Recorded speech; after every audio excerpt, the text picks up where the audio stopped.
ನಾಡಿನ ಸಮಸ್ತ ಜನತೆಗೆ ಬಸವ ಜಯಂತಿಯ ಶುಭಾಶಯಗಳು. ಶುಭ ಕೋರುವವರು ಜಿಸಿ ಗೋವರ್ಧನ್, ಯುವ ಮುಖಂಡರು, ಅರಸೀಕೆರೆ.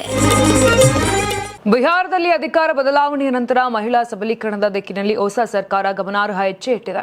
ಮುಖ್ಯಮಂತ್ರಿ ಸಾಮ್ರಾಟ್ ಚೌಧರಿ ನೇತೃತ್ವದಲ್ಲಿ ಜಾರಿಗೆ ಬಂದಿರುವ ಮುಖ್ಯಮಂತ್ರಿಗಳ ಮಹಿಳಾ ಉದ್ಯೋಗ ಯೋಜನೆ ನೆಲಮಟ್ಟದಲ್ಲಿ ಉತ್ತಮ ಫಲಿತಾಂಶಗಳನ್ನು ನೀಡುತ್ತಿದೆ. ಈ ಯೋಜನೆಯಿಂದ ಪ್ರೇರಿತರಾಗಿ ಸಾವಿರಾರು ಮಹಿಳೆಯರು ಸಣ್ಣ ಪ್ರಮಾಣದ ಉದ್ಯಮಗಳನ್ನು ಆರಂಭಿಸಿ ತಮ್ಮದೇ ಆದ ಆದಾಯ ಮೂಲಗಳನ್ನು ನಿರ್ಮಿಸಿಕೊಳ್ಳುತ್ತಿದ್ದಾರೆ. ಮನೆಗೆ ಸೀಮಿತವಾಗಿದ್ದ ಮಹಿಳೆಯರು ಈಗ ಉದ್ಯಮಿಗಳಾಗಿ ಹೊರಹೊಮ್ಮುತ್ತಿರುವುದು ಗಮನಾರ್ಹ ಬೆಳವಣಿಗೆ. ರಾಜ್ಯ ಸರ್ಕಾರದ ಅಂಗಸಂಸ್ಥೆಯಾದ ಜೀವಿಕಾ ಸುಮಾರು 40 ಲಕ್ಷ ಮಹಿಳೆಯರ ಸಮೀಕ್ಷೆ ನಡೆಸಿದೆ.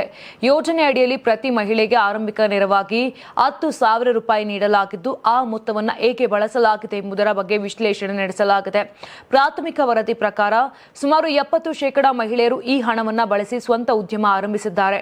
ಇದು ಯೋಜನೆಯ ಯಶಸ್ಸಿನ ಪ್ರಮುಖ ಸೂಚಕವಾಗಿದೆ. ಮೊದಲ ಕಂತಿನ ನೆರವನ್ನ ಸಮರ್ಥವಾಗಿ ಬಳಸಿ ಉದ್ಯಮವನ್ನು ಸ್ಥಿರಗೊಳಿಸಿದ ಮಹಿಳೆಯರಿಗೆ ಶೀಘ್ರದಲ್ಲೇ 20,000 ರೂಪಾಯಿ ಎರಡನೇ ಕಂತು ನೀಡಲು ಸರ್ಕಾರ ಸಿದ್ಧವಾಗಿದೆ.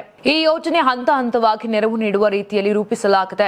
ಮೊದಲ ಕಂತು 10,000 ರೂಪಾಯಿ ಈಗಾಗಲೇ ನೀಡಲಾಗಿದೆ. ಎರಡನೇ ಕಂತು 20,000, ಮೂರನೇ ಕಂತು 40,000, ನಾಲ್ಕನೇ ಕಂತು 80,000 ಮತ್ತು ಅಂತಿಮ ಕಂತು 60,000 ರೂಪಾಯಿ ಸಹಾಯವನ್ನ ಒಳಗೊಂಡಿದೆ. ಕೆಲವು ಹಂತಗಳಲ್ಲಿ ಫಲಾನುಭವಿಯ ಸ್ವಲ್ಪ ಕೊಡುಗೆ ಅಗತ್ಯವಿದ್ದರೂ ಅಂತಿಮ ಹಂತದಲ್ಲಿ ಮಹಿಳೆಯರಿಂದ ಯಾವುದೇ ಕೊಡುಗೆ ಬೇಡವಿಲ್ಲ. ಇನ್ನು ಅತ್ಯವಶ್ಯಕ ಸಂದರ್ಭಗಳಲ್ಲಿ 2 ಲಕ್ಷ ರೂಪಾಯಿಯವರೆಗೆ ಏಕಕಾಲಿಕ ನೆರವಿನ ವ್ಯವಸ್ಥೆಯೂ ಇರಲಿದೆ ಅಂತ ಸರ್ಕಾರ ತಿಳಿಸಿದೆ. ಒಟ್ಟಾರೆ ಈ ಯೋಜನೆ ಮಹಿಳೆಯರ ಆರ್ಥಿಕ ಸಬಲೀಕರಣಕ್ಕೆ ಹೊಸ ದಿಕ್ಕು ನೀಡುತ್ತಿರುವುದಾಗಿ ವಿಶ್ಲೇಷಕರು ಅಭಿಪ್ರಾಯಪಟ್ಟಿದ್ದಾರೆ.